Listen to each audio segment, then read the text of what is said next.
Olá, eu sou o Denis Ricardo e você está no Gruda, Grupo de Discipulado Apostólico. Muito bom ter você comigo aqui mais uma vez. Bom, o tema do nosso vídeo hoje é o seguinte: o cristão pode ser possuído por espíritos malignos? Alguém lavado e remido pelo sangue de Jesus ficaria endemoniado? Uma pessoa que é morada do Espírito Santo pode ser ao mesmo tempo habitada por Satanás? Fica até o fim desse vídeo e veja o que a palavra de Deus tem a nos dizer sobre isso.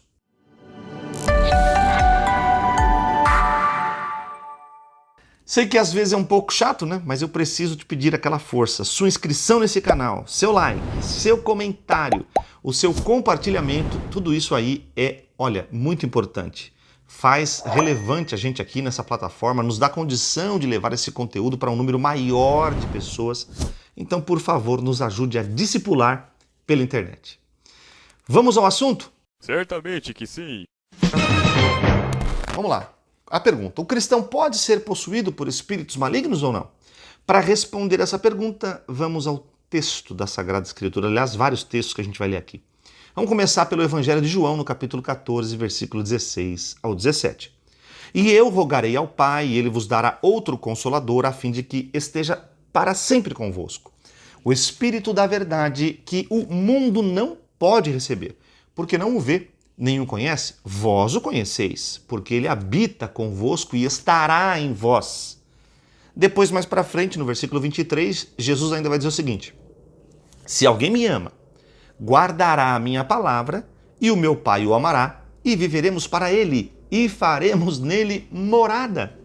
A gente ainda vai ler muitas outras passagens aqui nesse vídeo, mas de cara, já com esse texto aí, fica claro: quem ama a Deus, é amado por ele e tem o Espírito habitando em si, jamais será possuído por espíritos malignos.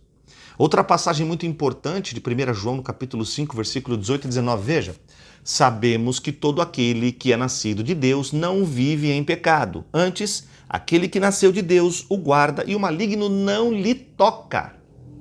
Puxa vida. Sabemos que somos de Deus e que o mundo inteiro jaz no maligno. Quem é de Deus, então, meus amados, está em Deus e Deus está nele. Portanto, não há espaço para outra habitação qualquer, certo? Quem nasceu de novo e é nova criatura de verdade, vive na dependência do Espírito Santo porque sabe que as coisas velhas se passaram e que tudo se fez novo. Como é que pode ser habitado por demônios? Como o apóstolo Paulo afirma em 2 Coríntios 5,17. Ou seja, quem está em Jesus não tem parte alguma com o maligno.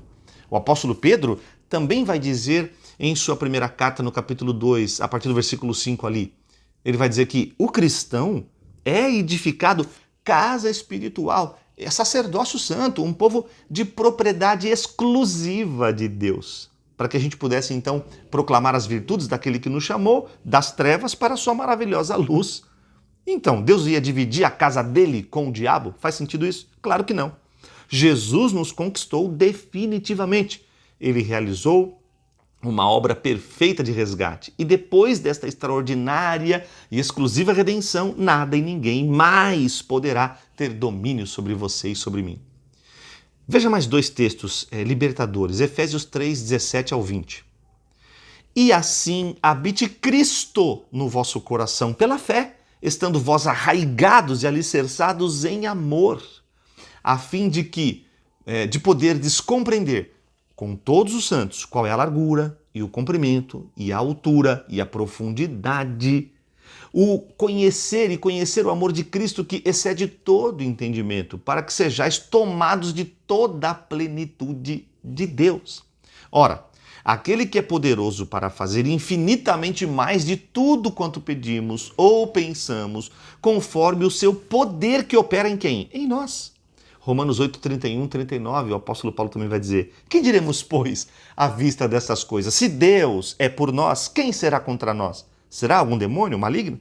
Aquele que não poupou o seu próprio filho, antes por todos nós o entregou, porventura não nos dará graciosamente com ele todas as coisas, inclusive a autoridade? Quem intentará acusação contra os eleitos de Deus? É Deus quem os justifica. Quem os condenará? É Cristo Jesus quem morreu, ou antes, quem ressuscitou, o qual está à direita de Deus e também intercede por nós. Quem nos separará do amor de Cristo? Será tribulação, ou angústia, ou perseguição, ou fome, ou nudez, ou perigo, ou espada? Como está escrito, por amor de ti somos entregues à morte o dia todo. Fomos considerados como ovelhas para o matadouro. Em todas estas coisas, porém, somos mais que vencedores por meio daquele que nos amou.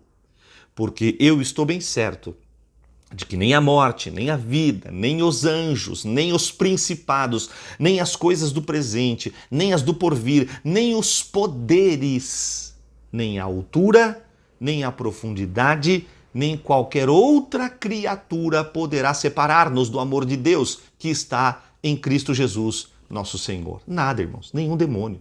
Estas palavras foram dirigidas a todos aqueles que foram comprados pelo precioso sangue de Jesus por meio do seu sacrifício vitorioso, a todos aqueles que creem em sua ressurreição e que confiam em sua intermediação junto ao Pai.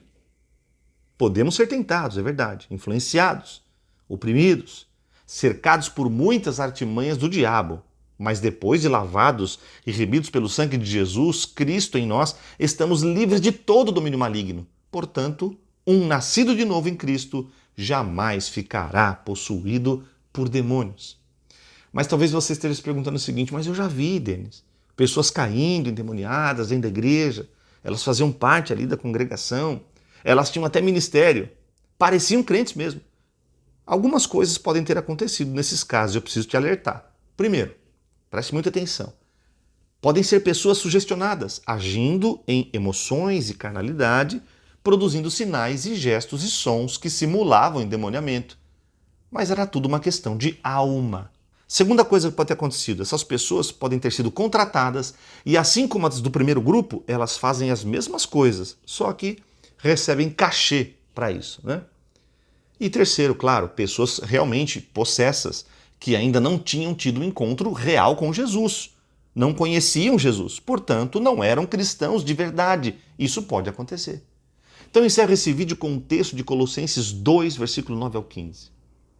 Porquanto nele habita em Cristo corporalmente toda a plenitude da divindade. Também nele, Jesus, o Cristo, estáis aperfeiçoados. Ele é o cabeça de todo o principado e potestade. Jesus é o cabeça, ele comanda. Nele também fostes circuncidados, não por intermédio das mãos, mas no despojamento do corpo da carne, que é a circuncisão de Cristo, tendo sido sepultados juntamente com ele no batismo, no qual igualmente fostes ressuscitados mediante a fé no poder de Deus, que o ressuscitou dentre os mortos. E a vós, outros, que estáveis mortos pelas vossas transgressões e pela incircuncisão da vossa carne, vos deu vida juntamente com ele, perdoando todos os nossos delitos, tendo cancelado o escrito de dívida que era contra nós e que constava de ordenanças, o qual nos era prejudicial, removeu inteiramente, encravando-o na cruz. Veja que vitória poderosa de Jesus. E despojando os principados e as potestades, publicamente os expôs ao desprezo, triunfando deles na cruz. Que a sua fé no Senhor Jesus e Salvador Jesus Cristo seja madura, que o seu entendimento na palavra dele seja convicto, e que sua experiência com o poder de Deus seja real. Porque se depois de toda essa vitória, se depois de toda essa luta, essa conquista que Jesus derramou, ele habitar em você e ainda assim você ser possuído por demônios, alguma coisa está muito errada no evangelho que você recebeu. Não se esqueça, não fique sozinho. Gruda!